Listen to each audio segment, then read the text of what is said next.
అలానే మా పర్సనల్ మనిషిని పంపించి మదనపల్లి పంపించి ఒక టీచర్ కూతురు ఆవిడ ఆ కూతురుని తీసుకొచ్చి మద్రాసులో చెరియన్ హాస్పిటల్లో ఆయన సొంత ఖర్చుతో ఆ ఆపరేషన్ చేయించడం జరిగింది.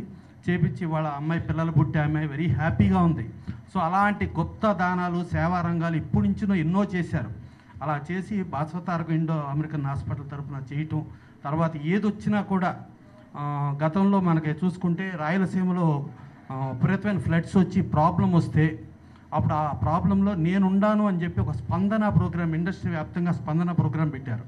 పెడితే కనిపించిన వాళ్ళు కనిపించినట్టు ఆయన డబ్బులు రండి రండి వెయ్యండి అంటాం, అటు ఫ్యాన్స్ని పుచ్చుకుని బాధ వేయటం, కనిపించిన వాళ్ళ బాధ వేయటం, ఇవన్నీ చేస్తూ ఉంటే నేను కబురు పెట్టా, రేపు మీరు రాజకీయ రంగంలోకి వస్తే మీకు ఏదైనా పేపర్ యాడ్లకు కానీ వాటికి కానీ వీటికి కానీ ఏదైనా ఈ ఇండస్ట్రియలిస్టులు పొలిటీషియన్స్ వీళ్ళందరూ డబ్బులు ఇవ్వాలి, ఇవాళ మీరు బాధేస్తే రేపు మనకు డబ్బులు ఎవరు ఇస్తారు ఏంటి అని అంటే అవన్నీ నాకు అనవసరం. ఇవాళ నాకు అక్కడ రాయలసీమలో అక్కడ ప్రాబ్లం వచ్చింది, ఆ ప్రాబ్లంకి నేను అడ్రస్ చేయాలి అని చెప్పి చేశాను. దానప్పుడు దాసనారాయణ నేను ఉండంగానే బాలయ్య నువ్వు పర్సనల్గా ఇంత కలెక్ట్ చేస్తున్నావు కదా, దీనికి ఇండస్ట్రీ ఎందుకు, నీ పర్సనల్గా చేయొచ్చు కానీ నీ పర్సనల్ పేరు వస్తుంది కదా అంటే కాదు, నాకు పరిశ్రమ ముఖ్యం, పరిశ్రమ ద్వారానే చేస్తానని చెప్పి ఆయన ఆ రోజున ముఖ్యమంత్రి రోసయ్య గారు సమక్షంలో 6 కోట్ల రూపాయల పైన డబ్బు ఆయన ఇచ్చేసి సమకూర్చడం జరిగింది. ఆ రోజు తెలుగు ఫిల్మ్ ప్రొడ్యూసర్స్ కౌన్సిల్ నుంచి మా ఈసీ మీటింగ్లో మాట్లాడుకుని 25 లక్షల రూపాయలు చెక్కు తీసుకుని జేబులో తీసుకుని వెళ్ళిన తర్వాత అబ్బా 6 లక్షల పైన వచ్చేసింది కదా ఇంకెవటం ఎందుకు లేని మళ్ళీ జేబులో పెట్టుకుని నాకు వచ్చేసా ఇవాళ ఆ రోజున 25 లక్షలు అంటే అంత కష్టపడి ఆయన చేసి ఆయన కరువు అట్లాంటి ప్రతి ఈవెంట్లోనూ అంటే గతంలో ఎన్టీ రామారావు జోలె పట్టుకుని దివిసీమ అప్పుడు కానీ సైనికులు దానప్పుడు కానీ ప్రతి దానప్పుడు ఆయన ఎలా వెళ్ళారో ఆయన వారసత్వంలో నేను ఎప్పుడు ఉంటా అని చెప్పి ఆయన ముందుకెళ్ళటం. అలాగే అదే మదనపల్లిలో ఎన్టీ రామారావు నా రాజకీయ వారసుడు బాలకృష్ణ గారు అని చెప్తే ఆ వారసత్వంలో యాట్రిక్ హీరోగా కొనసాగటం, ఇవన్నీ కొనసాగితే చూసుకుంటే ఒక చరిత్ర, అలాంటి చరిత్ర పురుషుడికి ఇవాళ తెలుగు ఫిల్మ్ ఇండస్ట్రీ యావత్ భారతదేశం ఇండస్ట్రీని కలుపుకుని ఇవాళ ఈవెంట్ చేస్తుందంటే ఈ ఈవెంటు సన్మానానికి ఆయన యాక్చువల్గా ఒప్పుకోరా, నాకొద్దు, నాకు ఎన్ని సన్మానాలకు నేను దూరం అంటే లేదు ఇది అవసరం, మీ సన్మానాన్ని చూసి చాలామంది ఇన్స్పైర్ అయ్యి ఇటు హీరోలుగా కానీ ఇటు సేవారంగంగా కానీ ఇలా పొలిటికల్గా కానీ ఇన్స్పైర్ అయ్యి రేపు ఫ్యూచర్ జనరేషన్స్ పనికి వస్తుందని ఫోర్స్ చేస్తే బలవంతంగా ఆయన ఒప్పుకోవడం జరిగింది. సో అలాంటి ఒప్పుకున్న దానికి ప్రతి ఒక్కళ్ళు భాగం పంచుకొని అందరం ఎవరి వంతు వాళ్ళు చేస్తూ ఎంటైర్ భారతదేశ సినీ పరిశ్రమ కలిపి ఈ సన్మానం నభూతో నభవిష్యత్తుగా చేస్తాం. ఈ చేసే దానిలో మనందరం భాగస్వాములు. Thank you. Thank you sir, thank you so much. ఇలాంటి ఒక గొప్ప ఇనిషియేషన్ తీసుకుని ఇంత అద్భుతంగా ఆర్గనైజ్ చేస్తున్న ప్రతి ఆర్గనైజేషన్కి అసోసియేషన్కి కూడా thank you so much. Nandamuri Balakrishna గారు అనగానే తెలుగు సినీ ప్రేక్షకులు అభిమానులు అలాగే నందమూరి బాలకృష్ణ గారి అభిమానులు అందరికీ గుర్తొచ్చేది ఏంటి అంటే ఆయన నోటి నుంచి వచ్చే పవర్ఫుల్ డైలాగ్స్. ఎన్ని డైలాగ్స్ మన ప్రతిరోజు వాడుకలో కూడా మాట్లాడుతూ ఉంటాము. సో అటువంటి డైలాగ్స్ని ఎన్నో అద్భుతమైన బాలకృష్ణ గారి చిత్రాలకి అందించినటువంటి స్టార్ రైటర్ పరుచూరి గోపాలకృష్ణ గారికి ఇప్పుడు సాదరంగా వేదికపైకి ఆహ్వానం పలుకుతున్నాము. తెలుగు ఫిలిం రైటర్స్ అసోసియేషన్ ప్రెసిడెంట్గా బాధ్యతలు నిర్వర్తిస్తున్నటువంటి పరుచూరి గోపాలకృష్ణ గారు సమరసింహారెడ్డి నరసింహనాయుడు అలా మీసం తిప్పి తొడగొట్టి డైలాగ్ చెప్తే జై బాలయ్య అనాల్సిందే అనమాట. So sir very happy to see you here today sir. So మీ ద్వారా ఇప్పుడు మాట్లాడిద్దాం అనుకుంటున్నాం. అందరికీ నమస్కారం అండి. రామకృష్ణ మోహన్ కృష్ణ ఇద్దరు సోదరులు ఎదురుగా, ఎందుకంటే నేను మీ అందరికీ తెలుసు రామారావు గారి అభిమాని అండి, ఎన్టీ రామారావు గారి అభిమాని. ఆయన అభిమానిగా ఎన్ని గొడవలు పడ్డామో ఏం చేసామో ఆ చదువుకునే రోజుల్లో మీకు కూడా అభిమానులకు తెలుస్తూ ఉంటుంది, వాళ్ళు వీళ్ళు కలబడ్డప్పుడు ఏమవుతుంది అంటే. అలా పోరాడుకుంటూ వచ్చి ఎవరినైతే ఆరాధించానో, ఎవరినైతే ప్రేమించానో, ఎవరినైతే అభిమానించానో ఆ రామారావు గారికి సినిమా రాసే అవకాశం రావటం అనేది జన్మలో ఎంతమందికి దొరుకుతుందండి అదృష్టం. మా అన్నదమ్ములకు దొరికింది, పరుచూరి బ్రదర్స్కి అదృష్టం. 1980లో ముందు వారు పిలిచారండి. 81లో నేను చండశాస్త్రుడు రాశాను. ఇది ఎందుకు చెప్తున్నానంటే అనురాగ దేవత రాయటానికి మేము నూతన్ ప్రసాద్ గారి ఇంట్లో ఉండేవాళ్ళం అండి. అప్పుడు ఒక అందమైన కుర్రాడు 18-17 ఏళ్ళు ఎంత వయసు ఉంటుందో తెలీదు, అలా మెట్లు ఎక్కుతా లోపలికి వచ్చాడు. ఆయనే నందమూరి బాలకృష్ణ. నాన్నగారు మిమ్మల్ని రమ్మంటున్నారు అని చెప్పి, అంటే నాకు చూడండి అతను అలా వచ్చిన షాట్ కూడా గుర్తుందండి. అలాంటి ఒక అద్భుతమైనటువంటి బాలకృష్ణ అంటే ఒక్కొక్క హీరోకి ఒక బాడీ లాంగ్వేజ్ ఉంటుందండి. ఆ బాడీ లాంగ్వేజ్కి వాళ్ళు కాకుండా ఇంకొక హీరోకి మీరు ఎందుకు రాయలేదండి అని అడుగుతారు కొంతమంది. వాళ్ళ బాడీ లాంగ్వేజ్ కాదండి అని చెప్తాం మేము. ఎందుకంటే మీరు చూడండి, నేను గట్టిగా తొడగొడితే ఆ సౌండ్కి చస్తావురా అంటే భయంకరంగా లేచి డ్యాన్సులు ఆడుతున్నారు వాళ్ళు. కొట్టు చూద్దామని ఎవడు అల్లా మరి అంటే నమ్మారు అనమాట. ఇతను కొడితే అదే జరుగుతుంది అని నమ్మాలి, ఆ వ్యక్తిని చూస్తే నమ్మారు. అలాగే ప్లేస్ నువ్వు చెప్పినా సరే, నన్ను చెప్పమన్నా సరే, టైం నువ్వు చెప్పినా సరే, నన్ను చెప్పమన్నా సరే, ఎప్పుడైనా సరే, ఎక్కడైనా సరే, కత్తులతో కాదురా కంటి చూపుతో చంపేస్తా. ఆయన చెప్పాలి, ఆయన గొంతుతో వినాలి మీరు. అది అసలు నన్ను ఏమనేవాడంటే ఒకసారి, గోపాలకృష్ణ గారు మీరు నాన్నగారు లాగా చదువుతున్నారు, అలా చదవబాకండి అనేవాడు. నరాల్లో అన్నగారి డిక్షను ఇరుక్కుపోయి ఉంటుందండి. ఏ డైలాగ్ వచ్చినా గబిక్కి అలా వచ్చేస్తుంది. ఇది మామూలుగా చదవండి అని తన డిక్షన్లోకి దాన్ని కన్వర్ట్ చేసుకుని ఎంత అందంగా చెప్పాడో. సమరసింహారెడ్డి కానివ్వండి, నరసింహనాయుడు కానివ్వండి, లక్ష్మీ నరసింహ ఒకటా ఎన్ని చిన్న మొదలైన కాడి నుంచి బహుశా ఆయనకి 32 సినిమాలు ఎన్నో రాస్తే 26, 27 మా కోదండరామరెడ్డి గారు అనసూయమ్మ గారు అల్లుడు ఎంత పెద్ద హిట్ మీ అందరికీ తెలుసు. రాసిన ప్రతి సినిమా సక్సెస్ అనండి. అంటే అలా ఆ కథని మొయ్యగలిగిన బలం ఆ హీరోకు ఉంటేనే మనం రాసిన డైలాగు, మనం రాసిన కథాకథనాలు పండుతాయి అనేది నిరూపించిన వాడు మా బాలయ్య. 50 ఏళ్ళు పూర్తి చేసేసుకున్నాడంటే గవికి నేను 50 చూడగానే 50 ఏళ్ళ వయసు వచ్చిందన్నంత అనుమానం వచ్చిందండి గవికి. ఇదేంటి ఇప్పుడు 50 ఏళ్ళు రావడం, అతని నటనకి 50 ఏళ్ళు రావడం. చూడండి, నువ్వు నటుడిగా పుట్టిన రోజున ఏ గ్రేస్లో ఉన్నావో 50 ఏళ్ల తర్వాత కూడా అదే గ్రేస్లో ఉండగలిగే అదృష్టం ప్రపంచంలో చాలా తక్కువ మంది నటులకు ఉంటుందండి. అందులో ప్రథమ స్థానంలో మా బాలయ్య ఉన్నాడు. చేత మీ అందరూ ఆ కార్యక్రమం బ్రహ్మాండంగా జరపబోతున్నారు. మా ప్రసన్న, మా దాము గారు వాళ్ళందరూ కూడా అన్ని యూనియన్లని కలుపుకుని, మా 24 యూనియన్లు కలుపుకుని, మొత్తం అసోసియేషన్లన్నీ కలుపుకుని, మూవీ ఆర్టిస్టులను కలుపుకుని ఒక గొప్ప, ఎందుకంటే చాలా తక్కువ మంది అలాంటివి సాధించగలరు కాబట్టి అది ప్రపంచీకరించబడాలి అంటారండి. ప్రపంచీకరించబడటం అంటే ప్రపంచానికి తెలియాలి. మనం నలుగురు ఇక్కడ మాట్లాడుకోవటం కాదు, అది ప్రపంచానికి తెలియాలంటే అంత గొప్ప స్థానంలో ఉండాలి అని నిర్ణయం తీసుకున్నందుకు మీ కార్యవర్గాల్ని, అందులో నన్ను సభ్యునిగా పెట్టి ఇక్కడ కూర్చోబెట్టినందుకు ధన్యవాదాలు తెలియజేస్తూ తెలుగు తీసుకుంటాను. నమస్కారం. Thank you so much sir. డైలాగ్స్ని కూడా గుర్తు చేసినందుకు special thanks to you sir. Yes, నిజంగానే పరుచూరి గోపాలకృష్ణ గారు అన్నట్టుగా నందమూరి బాలకృష్ణ గారికే 50 ఏళ్ళు అంటే మనం నమ్మలేము. అలాంటిది ఆయన నట ప్రస్థానానికి 50 వసంతాలు పూర్తయ్యాయి అని అంటే అన్బిలీవబుల్గా ఉంది. ఎందుకంటే ఆయన ఎనర్జీ, ఆయన ఏ స్పీడ్లో సినిమాలు చేస్తున్నారో చూస్తే నేటి తరం హీరోలు కూడా సరిపోరని చెప్పాలి. సో ఎస్, డెఫినెట్గా ఆ సెలబ్రేషన్స్, ఆ 50 గోల్డెన్ ఇయర్ సెలబ్రేషన్స్ అనేది ఆ రేంజ్లోనే మనం చూడబోతున్నాం సెప్టెంబర్ 1వ తేదీన. అయితే ఇప్పుడు వేదికపైకి అనుపమ్ రెడ్డి గారికి ఆహ్వానం పలుకుతున్నాము. టీఎఫ్సిసి సెక్రటరీ అనుపమ్ రెడ్డి గారు to please join the stage.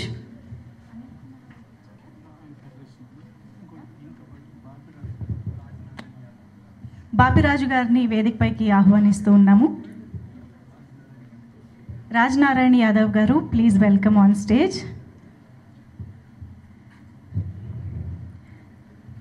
Sir ముందుగా అందరికీ నమస్కారం అండి. బాలయ్య బాబు గారి గురించి అందరూ అన్నీ చెప్పేశారు. ఇందాక ప్రసన్న గారు అన్నట్టు 4 జనరేషన్ హీరోస్ ఈ ఒక్క కుటుంబం నుంచి ఉన్నారని. అదే కాకుండా 4 జనరేషన్కి అలరించిన హీరో ఈయన ఒక్కడే అండి, బాలేబాబు గారు ఒకరు. So I'm very happy and excited to be A part of this. Thank you. Thank you అండి. బాపిరాజు గారు ప్లీజ్. ఈ స్టేజ్ మీదకి రావడం నా అదృష్టంగా భావిస్తున్నానండి. నేను బాలయ్య బాబు గారి 2 సినిమాలు శ్రీలక్ష్మి పిక్చర్స్ ద్వారా రిలీజ్ చేశాను గతంలో. దాంట్లో నెంబర్ 1 సినిమా సింహ ఎన్ని సెంటర్లు అయితే పెట్టానో అన్ని సెంటర్లు 50 రోజులు ఆడి, దాంట్లో సగం స్టేషన్లు 100 రోజులు ఆడాను. విపరీతమైన లాభాలు వచ్చి చాలా అద్భుతమైన పొజిషన్కి సింహతో నేను రావడం జరిగింది. అలాంటి బాలయ్య బాబు గారి ఫంక్షన్లో ప్రసన్న కుమార్ గారు నన్ను పాలు పంచుకోవడానికి అవకాశం కల్పించడం నా అదృష్టంగా భావిస్తూ సెలవు తీసుకున్నాను. Thank you so much. ఇప్పుడు రాజు గారు మాట్లాడతారు ప్లీజ్. మాది మచిలీపట్నం రామరాజు థియేటర్ అండి. బాలయ్య బాబు గారిది ఫస్ట్ సినిమా మా థియేటర్ 100 రోజుల పైన ఆడాము. దాని తర్వాత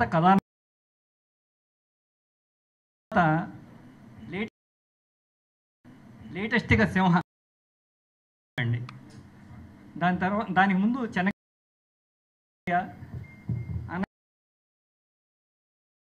6 రోజులు తీసి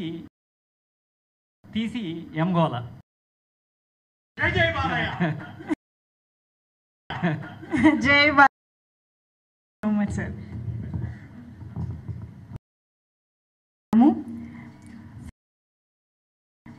ఫెడరేషన్ ప్రెసిడెంట్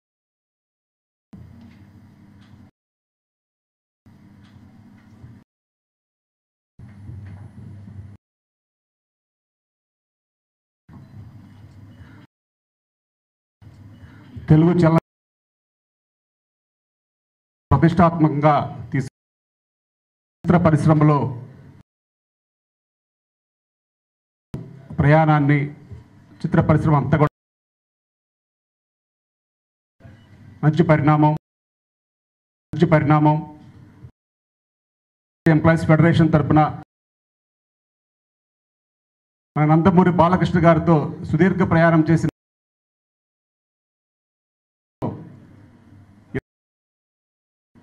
24 యూనియన్ల ఒక ఘన సభలో చెప్పడం జరిగింది. కాబట్టి ఈ చలనానికి మా Telugu film industry పంచుకుంటుందని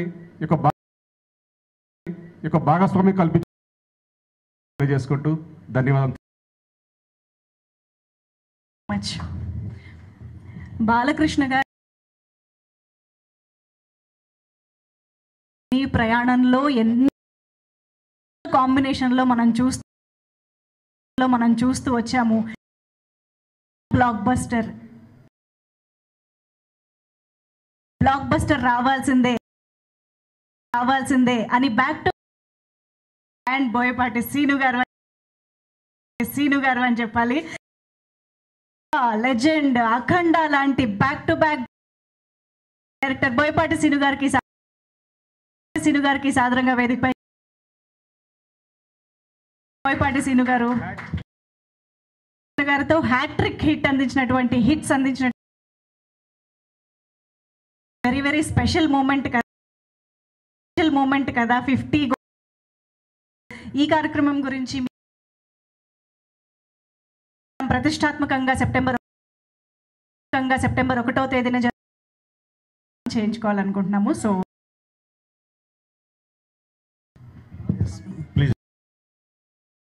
Please launch the IB.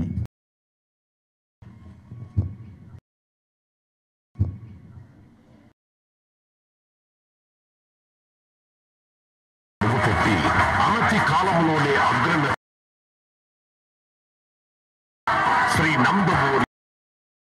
Nandamuri Balakrishna పూర్తి చేసుకుని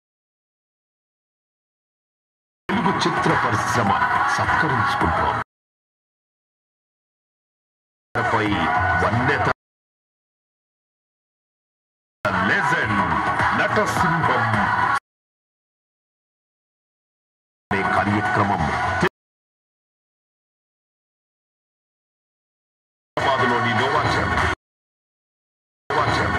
విఎఫ్ఎక్స్ అంగరంగ వైభవంగా జరగను. ఈ కోవడానికి అంతా సిద్ధం. జై బాలయ్య. బాలయ్య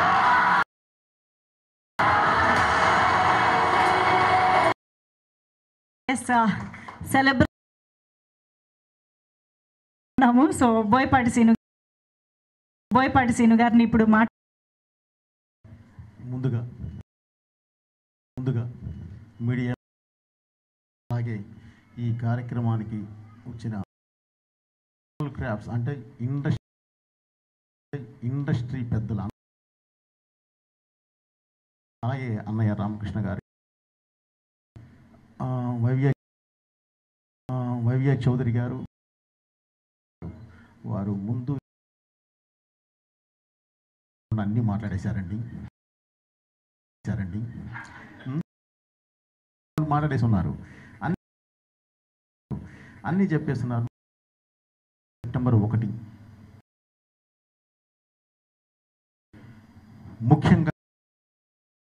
ముఖ్యంగా ఇప్పుడు మనం గట్టిగా ఒక లాంటిది ఆయన 50 సంవత్సరాలు వచ్చారు. ఒక అంటేనే మనం బాగా అలసిపోతాం. క్యారెక్టర్ చేయకుండా ఆయన కష్టాన్ని గుర్తించి మా ఫిల్మ్ ఇండస్ట్రీ వేదిక మీదకి వచ్చి సెలబ్రేషన్స్ పేరుతో చేస్తున్న సన్మానం నా మనస్ఫూర్తిగా నేను అలాగే అంటే అదంతా మన వాళ్ళంతా దిగ్విజయంగా ఫినిష్ చేశాడంటేనే చేస్తూ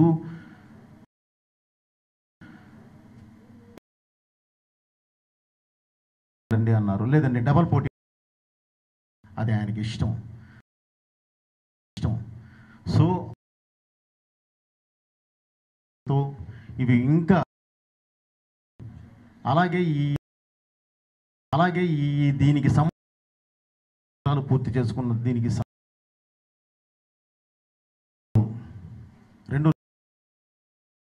రెండు రాష్ట్రాల నుంచే కదా స్టార్ట్ చేశారు. వాళ్ళు అలాగే 1వ తారీఖు మీరందరూ పాల్గొని మీరు ఫినిషింగ్ ఇస్తారని చెప్పి మనస్ఫూర్తిగా ఆశిస్తూ, ఫైనల్గా ఇందాక మా డైరెక్టర్ గారు కోదండరామరెడ్డి గారు అన్నారు, బాలయ్య గారిని ఒక మాట అడిగాను, జై బాలయ్య అంటున్నారు, ఏంటి అసలు దానిలో ఉన్నది ఏంటి అని అడిగారు. సార్ వారు చెప్పలేదు, నేను వదిలేశారు, నేను చెప్తున్నాను సార్. జై బాలయ్య అంటే పేరు బాగుందని కాదు సార్, వెనకాల ఎనర్జీ ఉందని. ఆ ఎనర్జీని ఇచ్చేయడానికి అందరూ జై బాలయ్య అనేది. Okay sir, thank you. ఈ అవకాశం ఇచ్చిన ప్రతి ఒక్కళ్ళకి పేరు నా కృతజ్ఞతలు తెలియజేస్తున్నానండి. దీని ద్వారా అంటే మామూలుగా ఎప్పుడూ మన పరిశ్రమ పెద్దలు అందరూ ఒకే వేదిక మీద ఉంటారండి. అలాంటిది ఈరోజు బాలయ్య గారి 50 సంవత్సరాలు సినిమా ప్రస్తావన పూర్తి చేసుకున్న సందర్భంగా అందరూ ఒక వేదిక మీదకు వచ్చి కలిసికట్టుగా ఒక వేదిక మీదకు వచ్చి ఈరోజు ఈ కార్యక్రమం నిర్వహిస్తున్నందుకు ముందు కూడా ఎప్పుడు అందరూ ఇలాగే కలిసి ఉండాలని చెప్పి కూడా మనస్ఫూర్తిగా కోరుకుంటూ, ఈ ప్రోగ్రాం పెద్ద సక్సెస్ అవ్వాలి, ప్రతి అభిమాని వచ్చి పాల్గొని దాన్ని సక్సెస్ చేయాలని మనస్ఫూర్తిగా కోరుకుంటున్నానండి. Thank you. మీ బోయపడుతున్నాం. Thank you so much sir. మీ నుంచి మరో హ్యాట్రిక్ కోసం కూడా మేము ఎదురు చూస్తూ ఉంటాము. అలాగే ఎంతో వైభవంగా జరగబోతున్నటువంటి ఈ వేడుకలో బోయపాటి సీను గారి సపోర్ట్ కూడా ఎంతో ఉండబోతోంది అని మాకు తెలిసింది. సో దానికి కూడా thank you so much sir. So ఈరోజు మనం ఈ కర్టెన్ రైజర్ సందర్భంగా సెప్టెంబర్ 1వ తేదీన జరగబోతున్నటువంటి 50 ఇయర్స్ ఇన్ ఇండస్ట్రీ ఎన్బీకే సెలబ్రేషన్స్కి సంబంధించి మనం మోషన్ పోస్టర్ చూసాము, అలాగే ఏవి చూసాము, అలాగే మర్చెండైజ్ గురించి కూడా మాట్లాడుకున్నాం. కాబట్టి మనందరం జస్ట్ సన్నద్ధం అయిపోయి ఆ రోజు కలిసి సెలబ్రేట్ చేసుకోవడమే ఈరోజు మిగిలింది అని చెప్పాలి. సో ఇప్పుడైతే ఇక్కడికి విచ్చేసినటువంటి ప్రముఖులందరినీ కూడా ఒక్కసారి వేదికపైకి వస్తే ఒక గ్రూప్ ఫోటో కోసం రావాల్సిందిగా రిక్వెస్ట్ చేస్తున్నాము. మరొక్కసారి పెద్దలందరినీ కూడా వేదికపైకి ఆహ్వానిస్తూ ఉన్నాము. ఈ కర్టెన్ రైజర్ సందర్భంగా మీడియా ఫ్రెండ్స్ కోసం ఒక గ్రూప్ ఫోటో.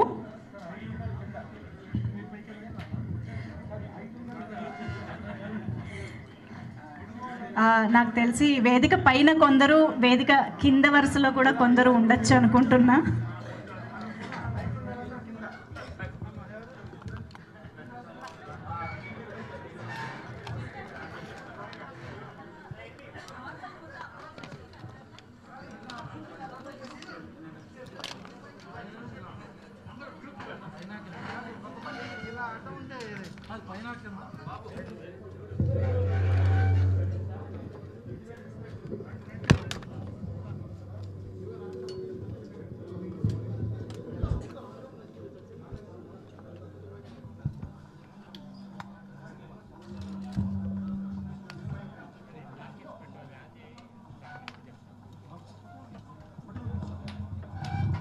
ప్రభు గారు అలాగే నాగేంద్ర కుమార్ గారు మా సీనియర్ జర్నలిస్టులు ఫోటోలో జాయిన్ అయితే బాగుంటుంది ప్లీజ్.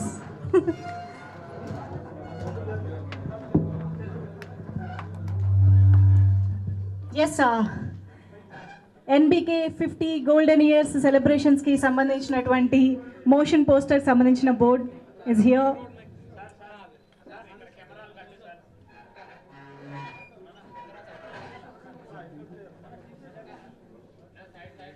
సెప్టెంబర్ 1వ తేదీన సాయంత్రం 5 గంటల నుంచి అంగరంగ వైభవంగా నోవోటల్ హైటెక్స్ హెచ్ఐసిసి అన్ని హాల్స్ని కవర్ చేయబోతున్నాము. బోల్డ్ అంత ఎనర్జీని నింపబోతూ ఉన్నాము.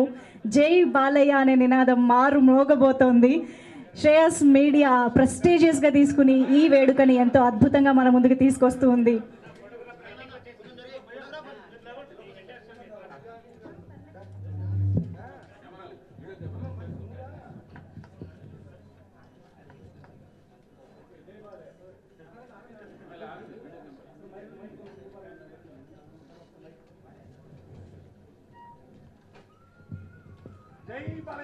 జై బాలయ్య, జై Balayya.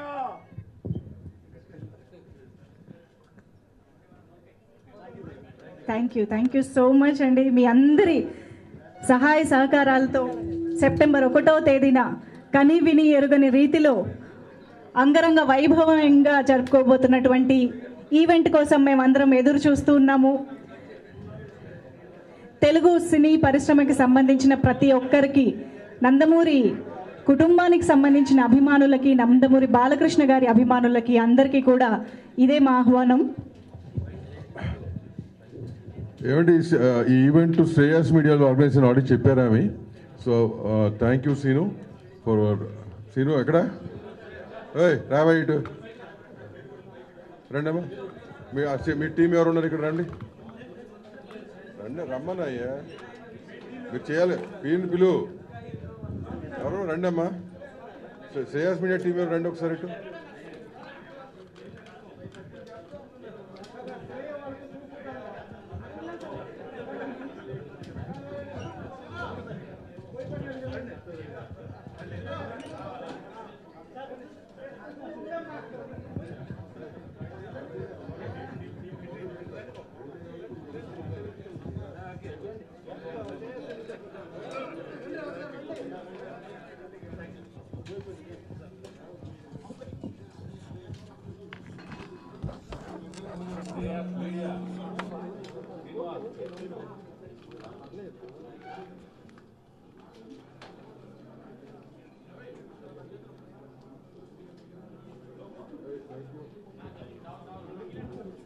All the best. So successful. మరొక్కసారి ఇక్కడికి విచ్చేసిన సినీ ప్రముఖులు పెద్దలు అందరికీ కూడా ప్రత్యేకంగా కృతజ్ఞతలు తెలియజేసుకుంటున్నాము. మీడియా ఫ్రెండ్స్ అందరికీ కూడా థ్యాంక్ యూ సో మచ్. ఈ కర్టన్ రైజర్ని కవర్ చేయడానికి వచ్చిన ప్రతి ఒక్కరికి థ్యాంక్ యూ. సెప్టెంబర్ 1వ తేదీన ఎన్బికే 50 years ఇన్ ఇండస్ట్రీ సెలబ్రేషన్స్లో కలుసుకుందాము. Thank you each and everybody.